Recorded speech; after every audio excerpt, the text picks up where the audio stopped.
Raul Fernandez is a MotoGP winner. I can't believe I'm actually saying that in 2025, to be honest. What a turnaround from the Trackhouse rider and Aprilia. I mean, it was one of those weird weekends that we said coming into it would be, let's not try and predict what's going to happen, if there's going to be a surprise winner. And I think we actually got that. But yeah, we can talk about Marco Bezzecchi's weekend, Ducati's weekend.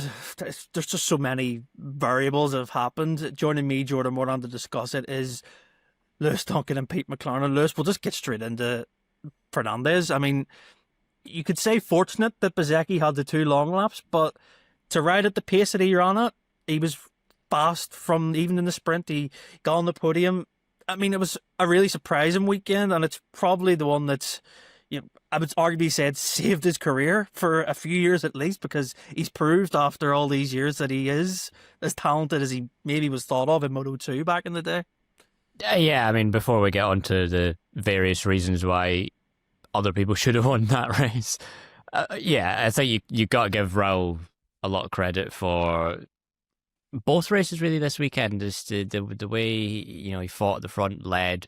We've seen Raul in a position where he's led races before, and kind of the pressure's gotten to him, and he's never been in a position to lead Grand Prix before either. And that was the question mark, I think, was, can he do it? We saw in Mandalika, for example, he had that really rapid start but then dropped off because he just kind of the occasion got to him a bit and he used up too much of his tyres. And we've seen before, someone like Jorge Martin at Phillip Island running away at the front, an incredible pace and then dropping through the field again, because Phillip Island's a very, very tyre demanding circuit, and Raul's just never been in these positions. So to actually see him kind of follow through with that and maintain the pace and resist pressure from Pedro Acosta, and and then in those final laps, well, there was quite a lot of things going wrong. He was obviously really tense on the bike, so his hand, I think he said, his left hand, there was a moment there where we saw him lift it off in the pit straight. And he said he was pain in his hand. He couldn't really feel it because, as anyone that's been in a kind of position, a nervous position, you kind of hold on to things, you really tense your muscles. So, which is understandable. This has been a long time coming. This is a rider whose best results have been fifths in a Grand Prix. He's had a couple, a sprint podium or two, but in Grand Prix he's had 2 fifths, and they've been separated by 2 years. So it kind of just adds to the sort of the shock of this result. I think he rode brilliantly, but we just haven't ever seen that from Raul, and I think that's the shock more than Trackhouse or Aprilia winning a race, or even Raul winning a race. It's just more the fact we've never actually seen that. We've not seen that from him since he came to MotoGP. This is a rider that broke records in Moto2 as a rookie, fought for a champion. The moral victor of the 2021 Moto2 World Championship over Remy Gardner, if you remember. Yeah. But yeah, I mean, there's been a lot of pressure on him for a while. The results have not really come. Even Massimo Rivola, kind of midway through this season, was like, we're not really super impressed with Raul, even after a Mandalika. And the Gonzalez, not Gonzalez test as I got well. Convinced 100% that was a sort of kick up the arse for Fernandez, I think. Yeah, and it's certainly kind of from that point onwards, Raul's performances have gotten better. So I guess you probably could look at that as being, quite a good tactical move. Obviously, it's not what Trackhouse intended. Well, publicly anyway, that's not what they say they intended with it. But yeah, I think it's, fair play to Raul. And I just say, I think saving his career is maybe a fair enough point. Trackhouse have always quite believed in Raul, and Davide Brivio's has obviously been had a good eye for young talent, but I couldn't really see the vision with Raul, to be honest. Yes, he was brilliant in Moto2, but sort of 4 years into MotoGP now, some decent kind of machinery under him on the Aprilia for the past few years, and it just didn't really come together. It does get to a point where you think, well, the potential is there, but probably it's not going to come anymore. And he's proven me wrong, proven a lot of people wrong, and fair play to him. He's proven me wrong too. You go back maybe to the summer break, I thought he didn't deserve being with the GP. Yeah, fair play to the guy. I mean, it's what you want, sort of thing. It kind of reminds me. It's a bit like the Gian Antonio sort of victory at 2 years ago. It was, I mean, it was very different in the circumstances. He lost his seat to Marc Marquez, but it's similar, isn't it, Pete? Because I mean, it's funny with Aprilia. They've got essentially. I mean, the way it's been, they've had two bikes at the front, and it's been Fernandez and Bezzecchi since Martinez had the injury, and Agura has not really done anything there because he's been injured and he struggled. But at the start of the year, it was Agura doing everything, and it just seemed like that would be the pattern at Trackhouse. Agura would come in and just kind of breeze past Fernandez. But to Fernandez's credit and Aprilia's credit too, this is for the first time in a long time that bike looks better than a Ducati, doesn't it? It has done really the last two rounds, hasn't it? Yeah, they've really ironed out the kind of the peaks and the troughs that the RSGP did have, and as you say, the riders have stepped up and made the most of it. Start of the year, Raul injured the last 2 years, isn't it, at the Sepang test? Yeah. So he's been, on the back foot, sort of literally. I think it was foot fractures, wasn't it, this year? And then, as you say, in comes a rookie teammate and kind of destabilizes him a bit by being so fast right at the first round. And I think that must have been a hard thing for him to take at the start of the year, when he was the guy that we were all saying, he's the only one with the Aprilia experience, wasn't he, that was carrying over into this year. So we were all expecting, here's your chance. The other three guys that were there, they've all gone. The guys coming in are new. Here's your moment. Instead, he gets injured and then gets beaten by a rookie teammate. So it was obviously a difficult time for him at the start of the year, and there were a lot of questions about him, as you guys have been saying. And he's come through it. It sounds like the tests at Jerez and I think Aragon also. Since then, he's found something, and he seems to credit Brivio quite a lot, doesn't he? And Brivio, obviously, he's a lot of experience as a team manager there. So, maybe he's kind of stressed to Raul about, look, I've seen the very best and how they work, and this is how you need to approach the weekend. This is what you need to focus on and worry about, and these other things you don't need to get concerned with, and we do seem to have seen a change in him, don't we? We've all been asking, where's this come from in these recent rounds? And it doesn't seem to be any sort of, it's not a new part that's gone on the bike. It seems to have come from Raul.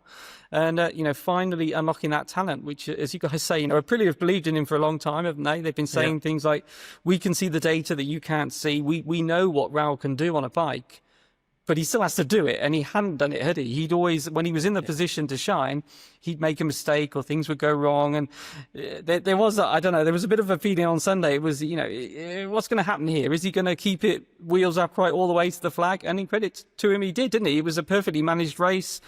We'll never know what he might have done had Bez not had a penalty. The penalties had Digia qualified further up, because you don't know what Raul had left in the tank, if you like. Could he have responded if they were there? We'll never know. He did what he needed to on the day by measuring the gap, and perfect. But the big key point, isn't it, is he's got to now go to Sepang, which is a much more, I suppose, normal track, bit of everything, and stay at least at podium level, really. That's what the team will be looking at, isn't it? And also Aprilia, just really to underline, as you're saying there, that the bike really is a Ducati challenger. We heard Massimo Rivola, haven't we, after Indonesia, saying we can fight Marc Marquez for the championship next year. And there was a few people kind of raising their eyebrows, but he's saying, look, all of our riders with a year's worth of experience on the bike, a bit less than that for Jorge Martin, but still, you know what I mean? A solid pre-season in 26. They see no reason why, with this bike that they've got now, they can't take the fight to Marc. So it's all looking good for Aprilia at the moment. Absolutely, and we'll stick with Aprilia, and we'll get into Ducati and Gian Antonio and whatever's happening there with the rest of them. Bezzecchi, Lewis, I think it's the consequence, isn't it? Double long lap penalty, obviously the incident with Marc, and it's just, even he said, people were saying, he said, the journalist said, I was only one look at win with 2 long laps. In that race today, it's just because of the nature of the circuit and how it is with the tyres, you have to be in position early, don't you? And it just knocked him out of place. And his pace, to be fair, he was matching Fernandez when he was in 5th. It just wasn't enough to take him further. He didn't have that much in hand. But to finish on the podium for Bezzecchi after a great sprint win, still carrying a bit of physical sort of pain too. And he takes third in the World Championship, which is another added bonus too. A good weekend for him, but it all is a consequence of Mandalika, isn't it? Yeah, this Australian Grand Prix was lost for Marco Bezzecchi on lap 1 of the Indonesian Grand Prix 2 weeks ago, and that's a frustration that both he and Aprilia will take away with them. Okay, Aprilia's come away from this with a double victory, anyways, but I think if there was a preference there, Bez winning, just to underline that kind of rising status as a championship challenger for going into next year for Mark and Ducati. I think Aprilia would have maybe preferred Bez on the top of the box, purely from that perspective. But he came into the weekend, he was fast, he delivered when he could. He took the sprint win. The strategy that Aprilia put in place for the Grand Prix to run those long laps was pretty impressive, to be fair to them. I mean, with a double long lap, I think a lot of the time I don't know how much strategy a lot of the teams actually put into these types of things. They probably just say, just serve them the air, get in. Yeah. Whereas, obviously, if this was a championship, and I was actually thinking when I was watching the race this morning, was that if there was team radios, this would be kind of a much more strategic thing, because they would be telling about gaps where you could drop into, that sort of thing.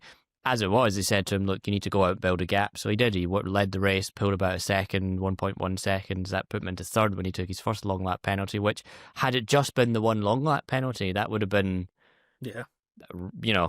perfect. He was right, still very much in the mix there. But just that second one, was really the killer, and getting stuck behind traffic in MotoGP at the best of times is difficult. Sixth was not a bad place to come out, but behind Katie by a couple of Ducatis, KTM, you're going up against a bike that is rapid in a straight line. Ducati's rapid in a straight line, and a lot of turbulence comes off these bikes as well. So, there's only so much you could do. And obviously that early push meant there wasn't the tyre there to then go and push harder in that second half of the race. So, yeah, there is no two ways about it. Marco Bezzecchi lost this race in Indonesia. I think, well, it's hard to say. Would Raul have fought him, been able to fight him in a head-to-head? I think just the experience. Judging off the sprint yesterday too. I think just the experience that Bez has in this type of position, and I would say that was behind. I would say Raul was finishing second in that, which is still no mean feat really when you kind of consider who you're going up against there. But yeah, there will be frustrations, but and especially what will be frustrating is the fact that Bez hasn't really been an incident rider this year. That Indonesia clash was the second one he's had this year, and his first one was an official warning, and now his second one's a double long lap penalty. So he's kind of been quite unfortunate. There's been a step kind of skipped where we've seen people first offence, it's been a ride through. We've seen other offences where a second offence has been just a single ride through as well. Yeah. So unfortunate from that kind of perspective, but the nature of the incident was such. So the thing that impressed me about Bez is he didn't come into this weekend particularly aggrieved. He accepted the penalty. He went out and did his normal weekend. After the race, he was very much, wasn't a case of, well, the win's gone away if I didn't have other people have had a single long lap, blah, blah, blah, stewards have punished us, as other riders in the past have done, have been critical of penalties or whatnot. He took it on the chin, and, they're going to go to Malaysia now very much with their eyes on another Grand Prix victory. And I think, with the way things have gone, there's nothing to really stop Aprilia kind of sweeping these last three races. In theory, all the circuits should suit them. A big blow to Marc Marquez with him very likely not being back this season, kind of from what Ducati have said. Ducati riders are very much mixed form right now. KTM can't get a tyre to get to the finish of a race to get, Pedro Acosta into a position to win a Grand Prix. So very much the stage is clear now for Aprilia to kind of stamp its authority over the final few rounds, which, will be a very intriguing thing to go into the winter with.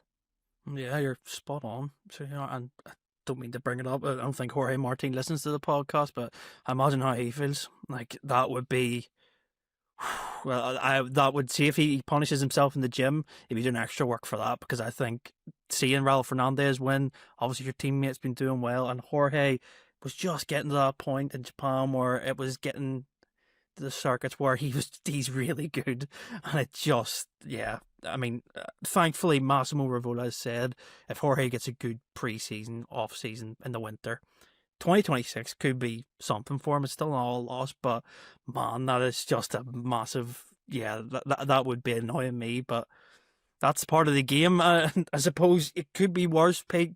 We could look at, I mean, the next talking point other than Fabio Quartararo really and Yamaha, it is Ducati. It is the talking point that everyone's been theorizing about, having every theory in the world. Did Gian Antonio really, really good race today.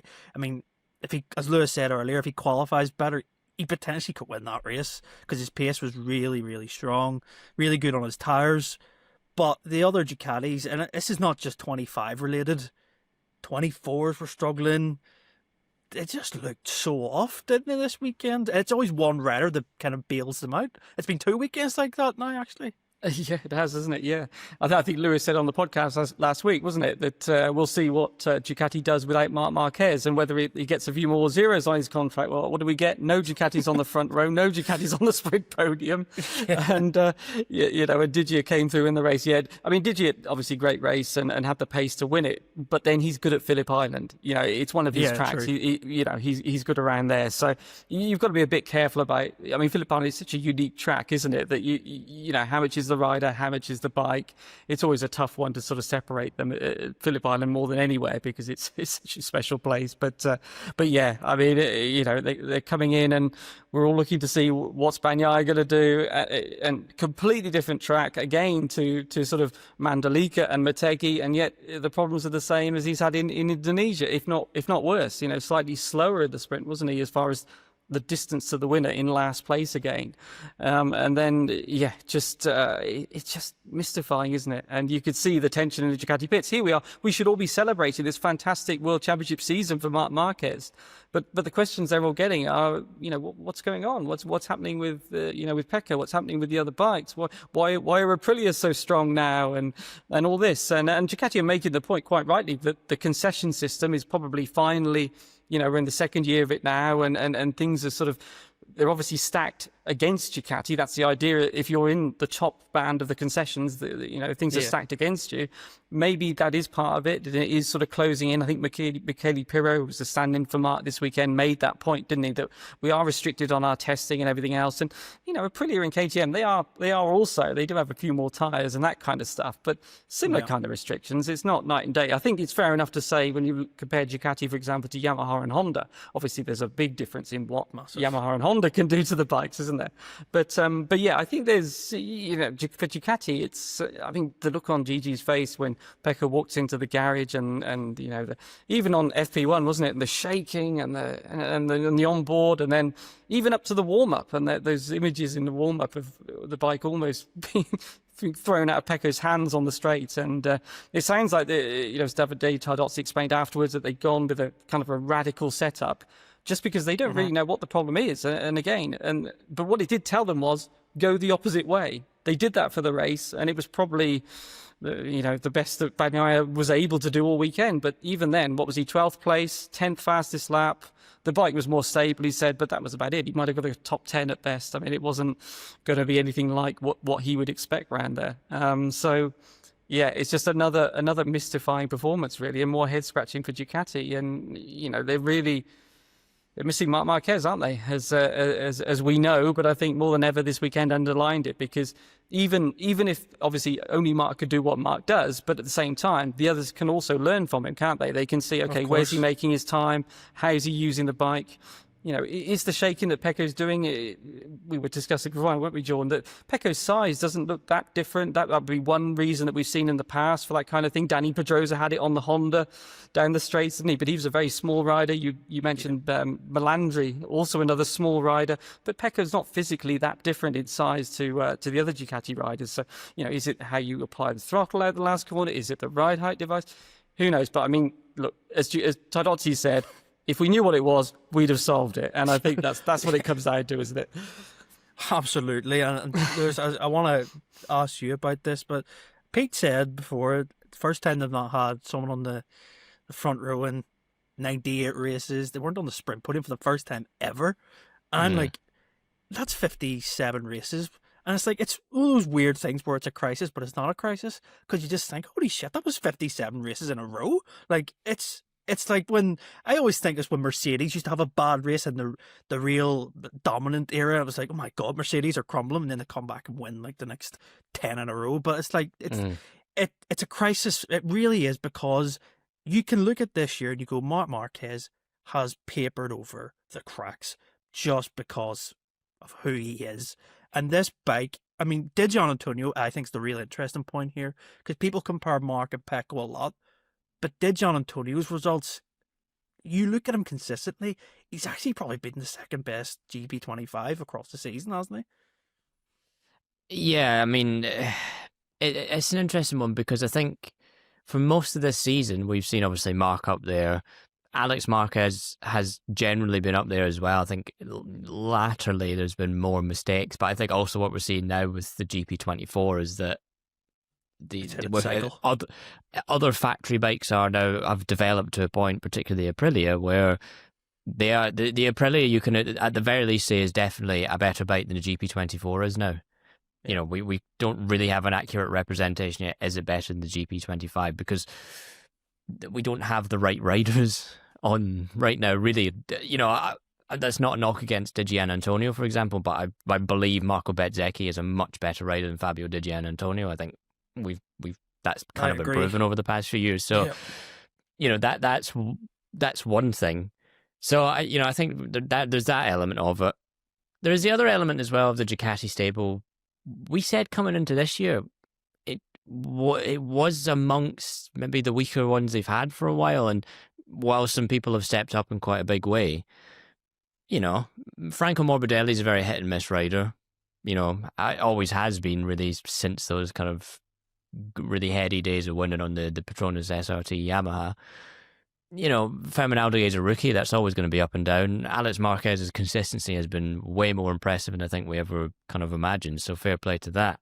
You know, Digia is a good rider, but again, you know, some standout results in 23, some pretty decent, results last year, but was never particularly, wasn't breaking down the door podiums all the time, and still hasn't this year. So there is that aspect, I think, to take into consideration. Now, obviously, Ducati put all of its trust in Marc Marquez, Pecco Bagnaia. That's our factory team. That's our world champions. You know, if one falters, the other one will pick up the pieces. You know, Austin, for example, Japan. That's when it worked. But those are the two examples out of 20 this season, and it's a lot of, I think, the Ducati crisis stuff. Unfortunately, much of the crisis is Pecco Bagnaia. If Pecco Bagnaia was having a better season, was more because it was on the podium every single round, was doing what he was doing last year, was winning when Marc wasn't here, we wouldn't be talking about this. This wouldn't be an issue. You know, an off weekend for Ducati, it wouldn't be looked at as like, oh, well, this is a disaster. It just would have been looked like, well, you know, it's going to happen sometimes. So this is the other thing: is the bike bad? Is it the rider? I mean, the bike's won a lot of races this year. It's won the championship. You know, Digia has had quite a lot of good results on it. This weekend, he was fast consistently. Like I say, had it not been for that qualifying, his race pace on Friday was better than Bez's.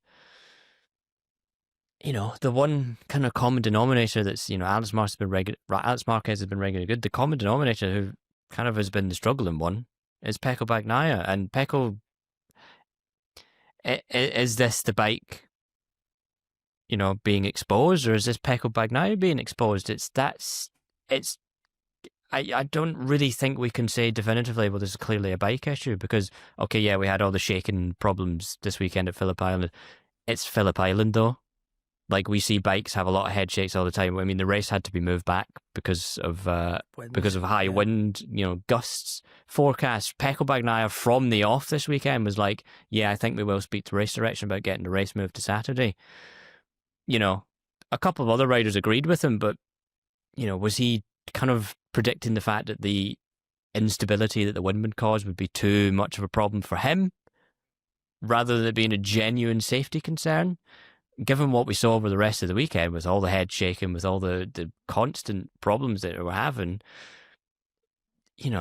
clearly this was an issue that he was quite concerned about from the off. And yeah, Ducati didn't know how to fix it, but then they had a GP25 with race-winning pace on the podium in second. And Ducati has access to all this data as well. Gian Antonio said, we're a big team, myself, VR46 and Ducati. He said that in the press conference. Yeah. Which translation is, this is very much a manufacturer-wide project. This is very much, we're all in the loop. Our data's given, we've got the data. So Ducati have got all that data. They can see what one GP25 is doing. They can see, they've been able to see what Mark's GP25 is doing.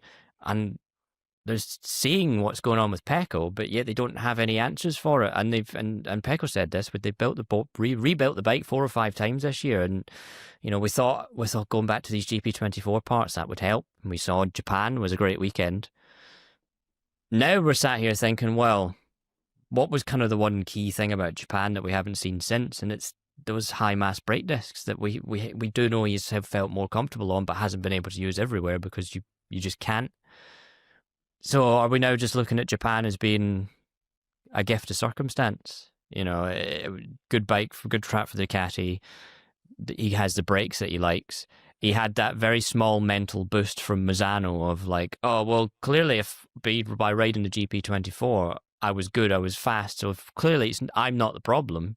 And everything just clicked. Mark was fighting for a championship, so he wasn't in his usual form. Yeah. Bez got wiped out by his teammate and had a bad qualifying. Otherwise, he would have been kind of up there.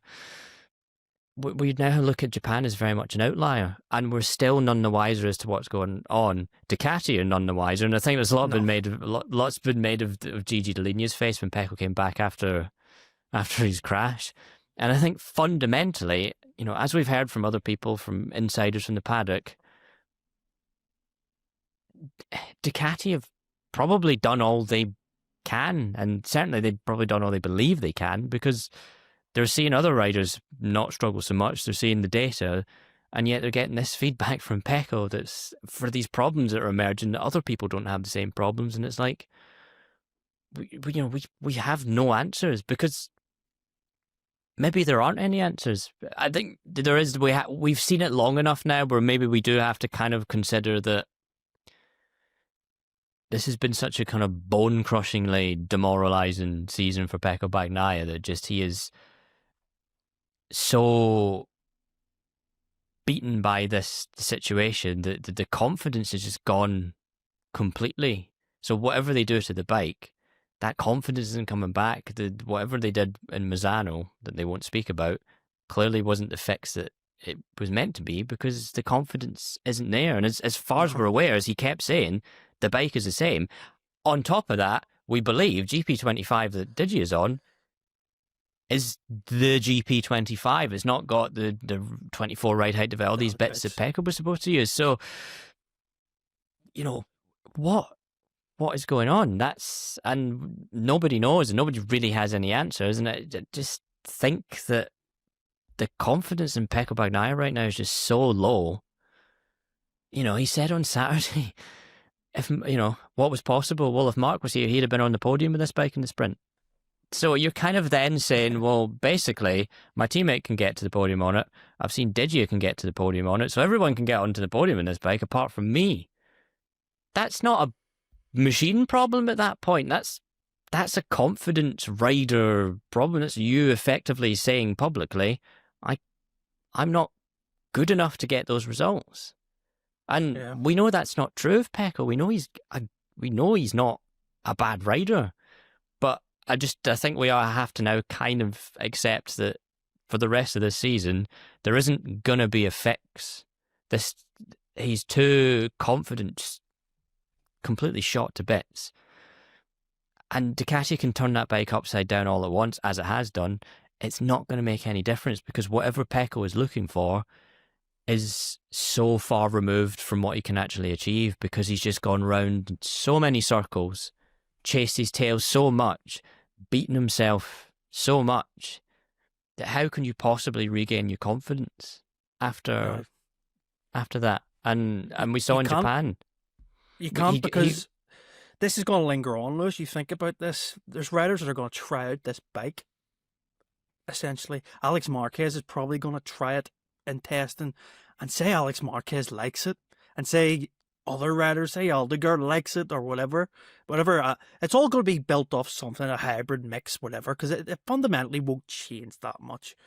And it's like, this is going to go on for like all of next season at the start. It's like, oh look, Alex Marquez or Fermin Aldegar's fine on it, sort of thing. And it makes you question then. Yeah, but then we're going to have the problem. What's going on? But then we're going to have the problem of Ducati saying, "Oh, well, it's the best pits. It's the GP26. Everyone's got, and so we'll get none the wiser." And as we've said before, I don't think that approach is helpful for Pecco Bagnaia.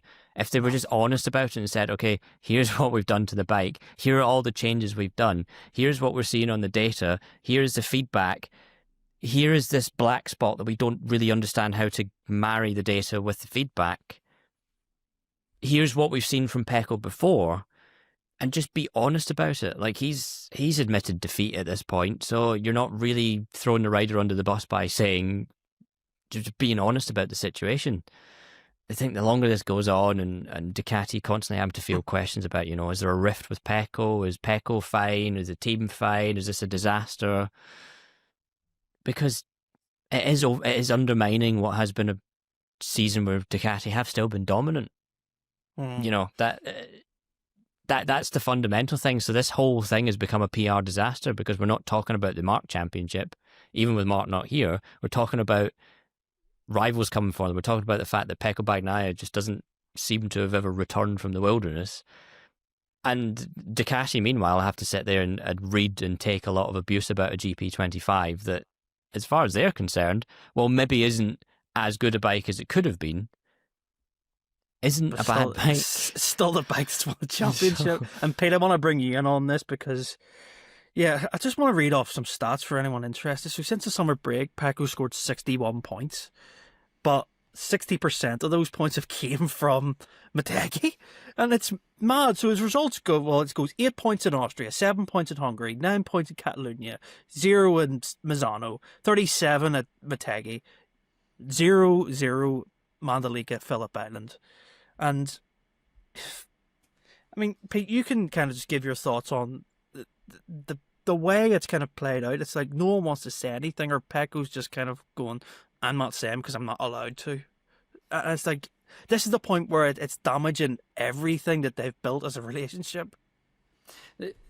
Bezzecchi changed things, isn't it? Because I think up until that point, Bagnaia was a lot more willing to kind of say, "Okay, you guys tell me what you want me to try, whatever else." You get the Bezzecchi weekend, and now I think the attitude, when he has his, like the warm-up, where he was, 13 seconds off the pace, and he just parked both bikes. He said, "Look, I've tried both of them, they're not working." Because Pecco's kind of saying, "Look, when it works, just give me the bike like Bezzecchi. You saw what I can do. There we go. It's up to you to give me that kind of bike." But as we know, it's not that simple, is it? What Mark's done is, or what one of his big skills is that adaptability, isn't it? That ability to make a bike that maybe isn't that sort of simple to use, make it work. And that seems to be what no one else can do. And here we are. Pecco's also just lost third in the World Championship, hasn't he, this weekend? So and he needs to watch as well, because Acosta's only 41 points behind him. Yeah, exactly. So exactly. Yeah, Pete, finish off what you want to say, or anyone wants to finish off. Go on, Lewis. Go on. Yeah. I was just going to say just about that adaptability thing. One thing that stood out for me from the press conference today was Digia saying, "We spent this week with my team doing a really good job of analysing, really good job of setting the bike, getting things in order to then set up the bike for this weekend." And, we haven't kind of heard that from the Pecco Ducati camp, really, of being like, here's all the hard work we've done, here's all the groundwork we've done to get to this point, which, again, would kind of go hand in hand with what you're saying there, Pete, about Pecco's just very much kind of shut down any ideas of that he can adapt, that he can only ride this bike that he's comfortable on, whereas There was a Moto3 rider years ago that was really bad for that, of going out and doing 2 or 3 laps and just being like, yeah, the bike's fine. And the team would be like, that it's FP1. Like, and then it would get to the race and sure enough, I think it might have been someone like Sasaki or Tatsuki Suzuki or something like that. And it used to be a real problem for them. And it almost seems like Pecco's a bit like that, being like, as we spoke about in Indonesia, I've told the team, don't touch the bike. Okay, well, the tyre's different, the track's different, the surface is different, the temperature's different. Don't touch the bike. Have you touched the bike at any point this weekend? No, I've not touched it. And it's like, well, yeah.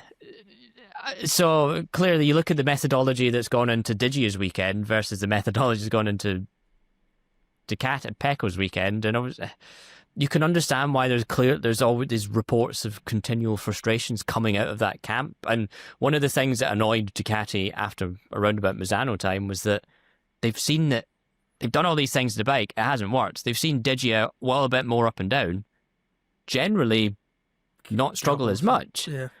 And now they're seeing that again on a weekend where Pecco was 2.5 seconds a lap slower than everyone than the leader in the sprint, and crashed fighting for P11.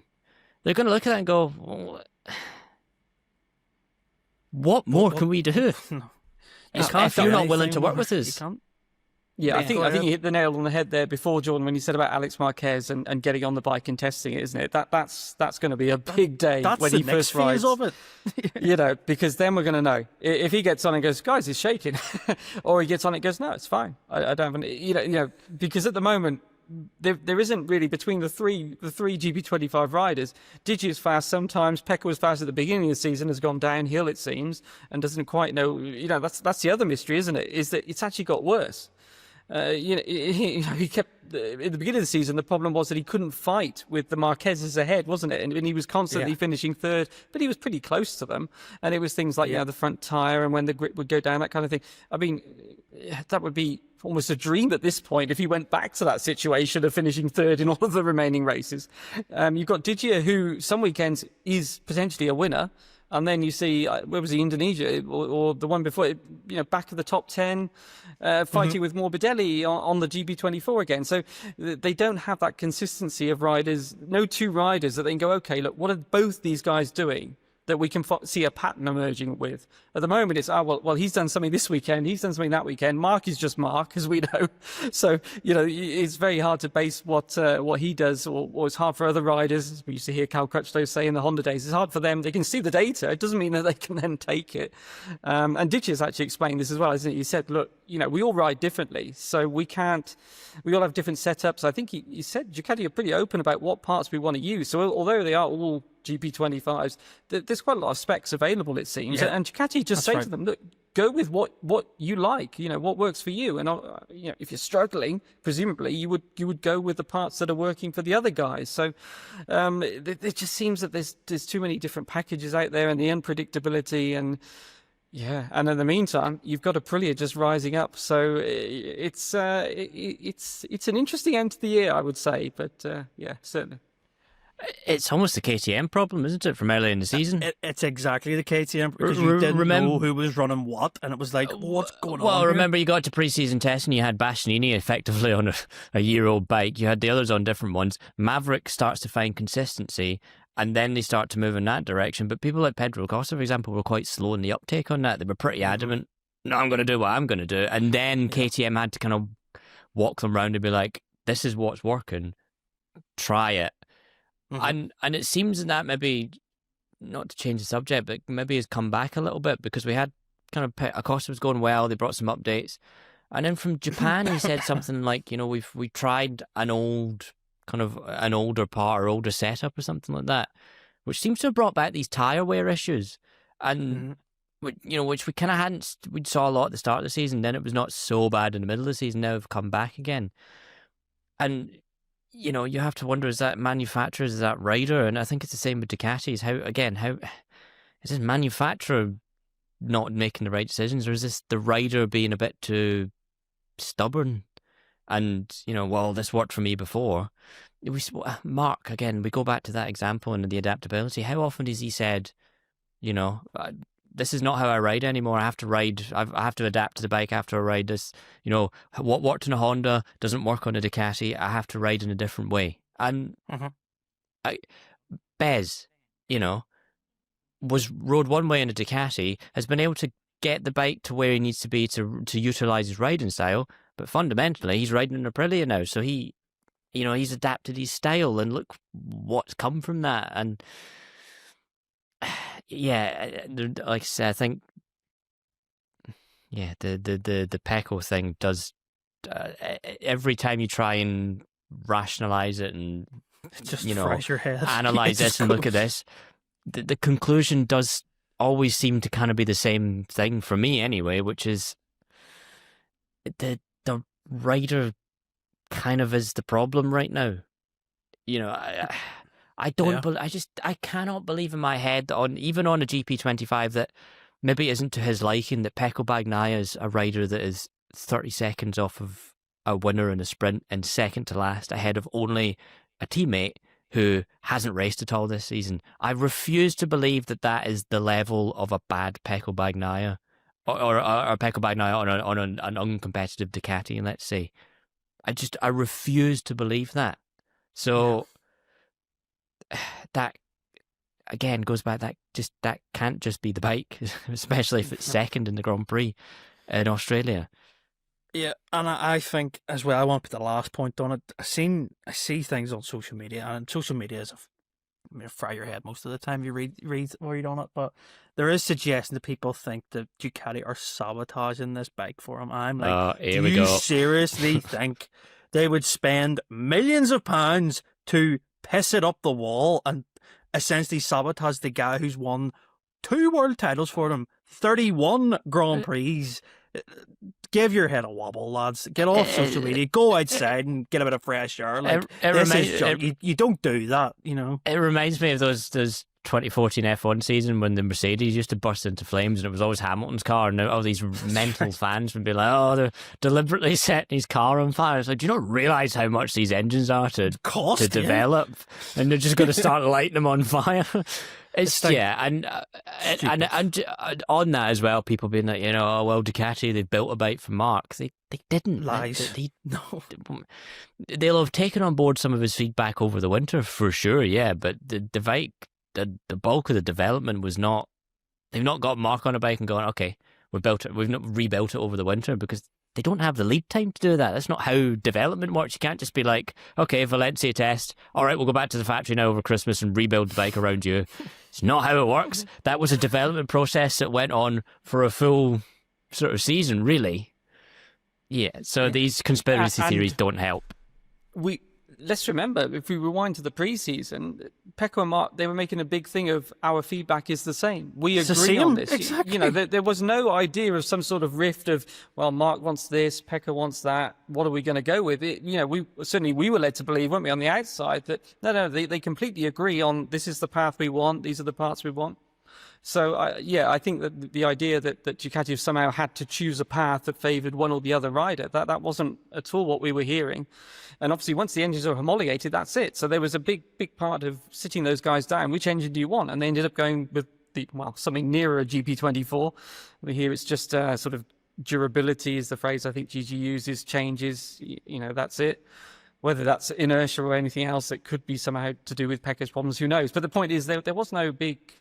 Well, the riders didn't give any indication that there was any kind of disagreement over the spec that they wanted to go with, especially for the homologated parts that can't be changed. So, I don't see, and you only have to see now, Ducati, they need as many riders up front on their bike as they can. You look back to previous seasons, they were getting all the credit for just put anyone on that bike, they can win, because the bike was so strong. And that's, as a manufacturer, that's the perfect solution, isn't it? Or the perfect situation that you want, that your machinery, your technical advantage that you've made is able to be winning on lots of different riders. Mark's not there now. So the idea anyway that they would rather, I don't know, not win races than give Pecco what he wants. They're doing everything they can, but clearly they don't know what it is. We know that Ducati always are big on the data side of things. Well, they'll have plenty. They'll be able to see on the data the sort of oscillations that were going on there. So that will all be being crunched back at base and everything else. And I guess they'll just continue at Sepang with some more ideas, as we saw in the warm up. And Pecco's really just got to hope that something ticks the box and that they get confident again. But that is the trouble is that, as we say, Motegi has shown Pecco that when the bike works, he's still the Pecco that he was. And so I think that's made him more sort of, well, look, just give me the bike that I want. But as we're saying, things change. Tires change, tracks change, grip changes. You can't always have the bike that you liked previously. They're able to give him for Motegi, and they've got to work out what it was that really worked so well so that they can try and do it more and more. But yeah, it's, I mean, nobody, I think, could have foreseen the season that Pecco, was going to have, even at the start of this year, even once it became apparent that there was a difficult decision, should we say, to be made about the engine. I don't think anyone thought there'd be such a gap between the factory Ducati riders and certainly Pecco to Mark. Yeah, you're right. We'll finish it there on that, because imagine working for Ducati, how stressful it must be trying to work it out. Talking about it just gives me a sore head because there's so many things about it. But yeah, I think whatever happens, get the end of the year and they'll just, I don't know what happens. Honestly, I don't. I want to again just finish off with Yamaha, really. I suppose Honda kind of had Luca Marini was decent today. Was he 6th place? That was their best result. But Zarco struggles again. Mir crashed out, and it was just one of those kind of missed opportunities for Honda. I mean, they had engine blow-ups as well on Friday and Saturday, which, Pedro Acosta was very lucky on Saturday morning just to miss Luca Marini when it happened. But Yamaha, it always leads back to Fabio Quartararo, but Jack Miller gets a massive... it's really unlucky that he crashed out, but I think Quartararo putting it on pole and Miller being on the front row was just like... I don't know where it came from. I don't know. I thought they'd be competitive, but like Lewis said, when this happens, like it was complete shock to the system. And Miller had a really good sprint, which kind of backed it up too, and just crashing out a P5 today. It could have had a really good result for Jack at his home race. Yeah, it's a hard one to kind of have Yamaha made a step forward, or was just the riders, because as we've spoken about, the front end of the Yamaha works really well. So like, the long, fast flowing nature of Phillip Island, that's going to be something that will suit the Yamaha. The fact there's not too many or really any hard gear accelerations kind of minimizes Yamaha's deficiencies, let's say. So judging by what happened to Fabio in the race, where the pace just completely vanished, he fell outside the top 10. Yeah, you would say no, there hasn't really been a step forwards. How hard he was having to push as well to just maintain his positions. Obviously, that's going to chew up your tires. Yeah, it's a tricky one. I think we kind of expected Yamaha to do all right because of the layout of the circuit, but have they made any steps forward? Doesn't really look like it.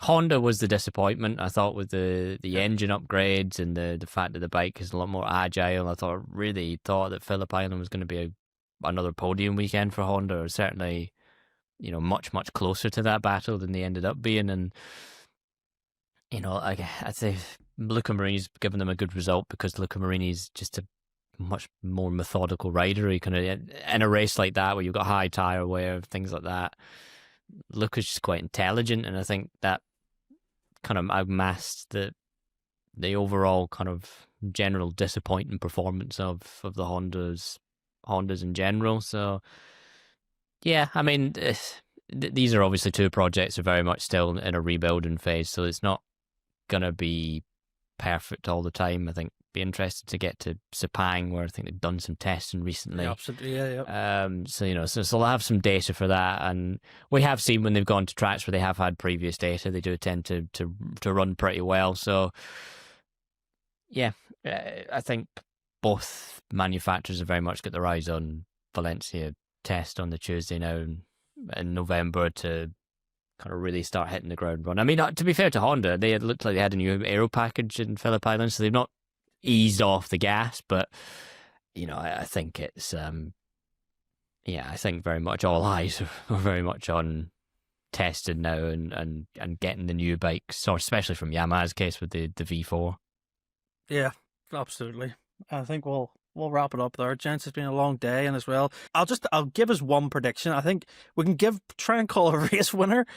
I'm going to say Alex Marquez, because banking off testing previously as well, he's been really strong there. I think Alex Marquez is going to wrap up second in the championship by winning both races. That's my call. Pete, give me your prediction for the race winners. Yeah, I was going to say Alex Marquez really loves Sepang, doesn't he? I know that even in the preseason test, people were asking him, is it a bit annoying having to wait so long to come back to Sepang? And he was actually kind of saying, yeah, but it's also something to look forward to. And as you say, perfect place to wrap up the second of the championship, which is pretty much done now, isn't he, after Pecco's nightmare weekend? It's like 3 points or something. I suppose also, you were just talking about Yamaha, Quartararo also had quite a good test, didn't he? Or certainly a fast lap. So he could be another one he could certainly be on the front row again. And then we have to see, about the tyre wear and things like that. So I think, Bez is obviously coming in with a lot of form. Didn't have an amazing test at Sepang, but I guess just to come out of it problem free, given what happened to Raul and Martin was probably his main aim there. But so it'd be interesting to see the step that Bez makes. If he's how the bike has developed from when he first rode it at the very start of the year. I think those three guys should be up there. Zarco also had a good test, but as you guys say, the Honda, it sounds like Zarco's also sort of going back to some older parts. He's wanted the newer parts, hasn't he? And now he's sort of decided that he'd have to change so much to make them work that he's probably had a better feeling with the older parts. So we'll see what he goes with there. But yeah, I think another unpredictable weekend. Yeah. Lewis, 2 winners. I mean, I think Alex Marquez is definitely a shout. I think, he sprint win there a few years ago. And 2 years ago, yeah. Yeah. It was, and, I was there for that and I was jet lagged, I don't really remember it. I think we'll see that. I still think, though, just the form that Bez is in, and after what happened in Australia with, a win going away from him, I just think there's going to be that fire lit under him a little bit to really make amends for that. And I'm going to go Bez on both of those. I mean, sprints lately, Bez has been absolutely rapid, and I think just with the Grand Prix, I think I'm going to go Bez and Aprilia. Yeah, good predictions. I just hope.